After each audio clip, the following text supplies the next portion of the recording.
அனைவருக்கும் வணக்கம். சற்று முன்பு தமிழக அரசு இன்று வெளியிட்டுள்ள 13 முக்கியமான அறிவிப்புகள் என்னென்ன என்பதை பற்றி தான் நம்ம இந்த வீடியோவில் டீட்டெயிலாக பார்க்க போகிறோம். ஸோ முடிந்த அளவுக்கு இந்த வீடியோவை ஸ்கிப் பண்ணாமல் முழுமையாக பாருங்கள்.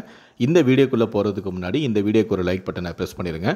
நீங்கள் இதுவரைக்கும் என்னோட சேனலை சப்ஸ்கிரைப் பண்ணாமல் இருந்தீங்கன்னா மறக்காமல் சப்ஸ்கிரைப் பண்ணிக்கோங்க. கூடவே அந்த பெல் சிம்பிளையும் மறக்காமல் கிளிக் பண்ணிக்கோங்க. சரி, வாங்க இப்போ நாம் வீடியோக்குள்ளே போகலாம். முதல் அறிவிப்பு: அரசு பள்ளிகளில் பயிலும் வட மாநிலத்தவர்களின் குழந்தைகளுக்கு தமிழ் மொழியை பயிற்றுவிக்க பள்ளி கல்வி இயக்கம் ஆணையிட்டுள்ளது.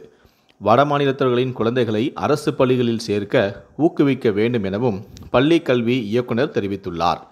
இரண்டாவது அறிவிப்பு: MBA, MCA படிப்புகளில் சேருவதற்கான டான்செட் நுழைவுத் தேர்வுக்கு ஜனவரி 24 முதல் பிப்ரவரி 21 வரை www.tancet.annauniversity.education என்றும் இந்த இணையதளத்தில் விண்ணப்பிக்கலாம் எனவும் அண்ணா பல்கலைக்கழகம் தெரிவித்துள்ளது.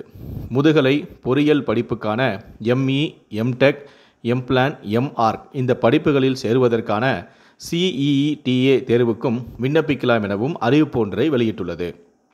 மூன்றாவது அறிவிப்பு: பொங்கல் பரிசு தொகுப்பு வழங்கும் திட்டம் தமிழ்நாடு முழுவதும் 18/1/2025 வரை 85% நிறைவு பெற்றுள்ளதாக கூட்டுறவுத்துறை அமைச்சரான KR பெரியகருப்பன் தகவல் தெரிவித்தும் உள்ளார்.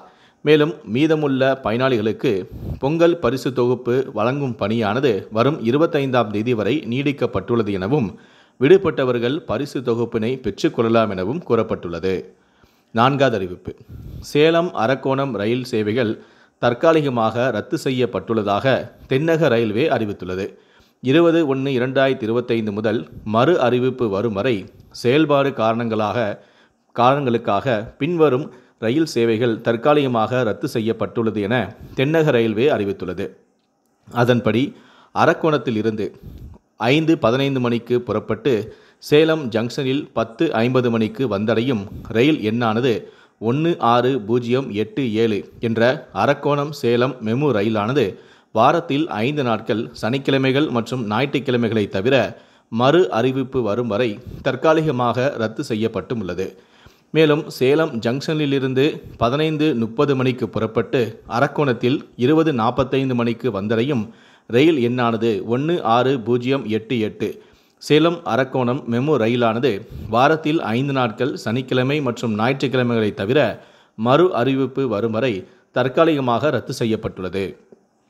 ஐந்தாவது அறிவிப்பு: வரும் ஏப்ரல் முதல் மெட்ரோ கார்டுகள் செல்லாது என்றும் பயணிகள் சிங்கார சென்னை அட்டையை பயன்படுத்தலாம் எனவும் மெட்ரோ ரயில் நிர்வாகம் தெரிவித்துள்ளது. இந்த ஸ்மார்ட் அட்டை மெட்ரோ ரயில் நிலையங்கள், மாநகர போக்குவரத்து கழக கவுண்டர்களிலும் வழங்கப்படும் எனவும் அங்கேயே இதற்கான ரீசார்ஜும் செய்து கொள்ளலாம் எனவும் கூறப்பட்டுள்ளது. இந்த புதிய ஸ்மார்ட் அட்டை திட்டம் அமலுக்கு வந்துள்ளதால் தற்போது மெட்ரோ பயண அட்டை வைத்திருப்பவர்கள் அதை வரும் ஏப்ரல் மாதம் வரைதான் பயன்படுத்த முடியும் என கூறப்பட்டுள்ளது.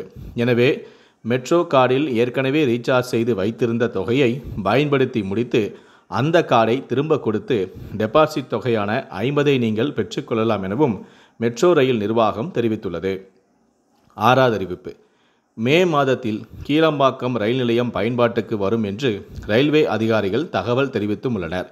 ஏற்கனவே ஒரு நடைமேடை கட்டி முடிக்கப்பட்டுள்ள நிலையில் எஞ்சிய 2 நடைமேடை கட்டுமான பணிகள் விரைவிலேயே முடிய உள்ளது எனவும் வண்டலூர் கூடுவாஞ்சேரி இடையே 20 கோடியில் கீழம்பாக்கத்தில் ரயில் நிலையம் அமைக்கப்பட்டு வருகிறது எனவும் கூறியுள்ளார். ஏழாவது அறிவிப்பு: தொடர்மழை மற்றும் பனிமூட்டம் காரணமாக நெல் கொள்முதலுக்கான ஈரப்பதத்தை 17% 22% அதிகரிக்க வேண்டும் எனவும் தமிழ்நாடு அரசு வலியுறுத்தியுள்ளது. விவசாயிகளின் நலனை பாதுகாக்கும் வகையில் நெல் கொள்முதல் செய்ய அனுமதிக்க வேண்டும் எனவும் ஒன்றிய அரசுக்கு தமிழ்நாடு அரசு கடிதம் எழுதியுள்ளதாக அமைச்சரான சங்கரபாணி தகவல் தெரிவித்தும் உள்ளார். எட்டாவது அறிவிப்பு: OMR விடைத்தாளில் புதிய நடைமுறையை TNPSC அறிமுகப்படுத்தியுள்ளது. புதிய OMR விடைத்தாளின் மாதிரி படமானது www.tnpsc.government.in என்ற இணையதளத்தில் பதிவேற்றம் செய்யலாம் எனவும் தேர்வர்கள் புதிய OMR விடைத்தாளின் மாதிரியை பார்த்து அறிந்து தேர்வு எழுத வர வேண்டும் என TNPSC அறிவுறுத்தியும் உள்ளது. கண்காணிப்பாளரின் கையொப்பம் பக்கமானது 2ஆம் பகுதி 1 கீழ் மாற்றப்பட்டுள்ளதாக TNPSC விளக்கமும் அளித்துள்ளது. 9வது அறிவிப்பு: மதுரையில் 22ஆம் தேதி ட்ரோன்கள் பறக்க தடை விதிக்கப்பட்டுள்ளது. முதலமைச்சரின் வருகையை ஒட்டி புதன்கிழமை ட்ரோன்கள் பறக்க தடை விதித்து மாவட்ட ஆட்சியர் உத்தரவிட்டுள்ளார். எச்சரிக்கையை மீறி பறக்க விடுபவர்கள் மீது சட்ட ரீதியாக நடவடிக்கை எடுக்கப்படும் எனவும் அவர் கூறியுள்ளார். 10வது அறிவிப்பு. தமிழ்நாடு மற்றும் புதுச்சேரியில் ஓரிரு இடங்களில் இன்று முதல் 25ஆம் தேதி வரை மிதமான மழைக்கு வாய்ப்புள்ளதாக சென்னை வானிலை ஆய்வு மையம் தெரிவித்துள்ளது. சென்னையில் நாளை நகரின் ஒரு சில இடங்களில் காலை வேளையில் லேசான பனிமூட்டம் காணப்படும் எனவும் கூறப்பட்டுள்ளது. மேலும் இன்று தென் தமிழகத்தில் ஒரு சில இடங்களிலும் வட தமிழகத்தில் ஓரிரு இடங்களிலும் புதுவை மற்றும் காரைக்கால் பகுதிகளிலும் லேசான முதல் மிதமான மழை பெய்யக்கூடும். 21ஆம் தேதி முதல் 23ஆம் தேதி வரை தென் தமிழகத்தில் ஓரிரு இடங்களில் லேசான முதல் மிதமான மழை பெய்யக்கூடும். வட தமிழகம், புதுவை மற்றும் காரைக்கால் பகுதிகளில் வறண்ட வானிலையே நிலவக்கூடும். 24ஆம் தேதி மற்றும் 25ஆம் தேதிகளில் தமிழகம், புதுவை மற்றும் காரைக்கால் பகுதிகளில் வறண்ட வானிலையே நிலவக்கூடும். 11வது அறிவிப்பு. மதுரை விமான நிலையம் தரமானது 3லிருந்து 2ஆம் நிலைக்கு தரம் உயர்த்தப்படுவதாக ஒன்றிய அரசு அறிவித்துள்ளது. அதாவது மதுரை, விஜயவாடா, போபால், அகர்தலா, உதய்பூர், சூரத் ஆகிய இந்த 6 விமான நிலையங்கள் 2ஆம் நிலைக்கு தரம் உயர்த்தப்பட்டும் உள்ளன.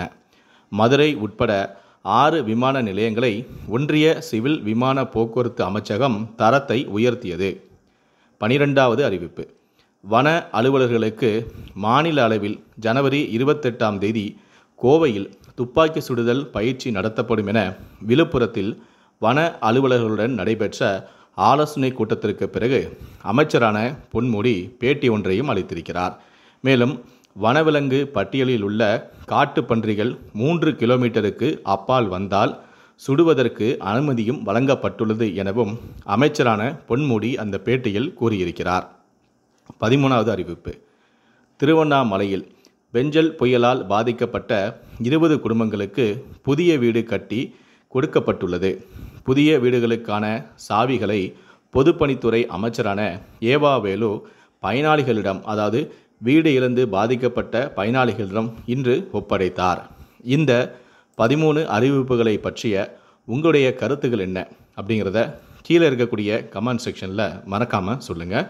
தினமும் இது போன்ற தமிழக அரசு வெளியிடக்கூடிய முக்கியமான அறிவிப்புகளை உடனுக்குடனே தெரிஞ்சுக்கணும் அப்படின்னு நினச்சிங்கன்னா இந்த வீடியோக்கு ஒரு மறக்காமல் லைக் கொடுத்துட்டு ஷேர் பண்ணுங்கள்.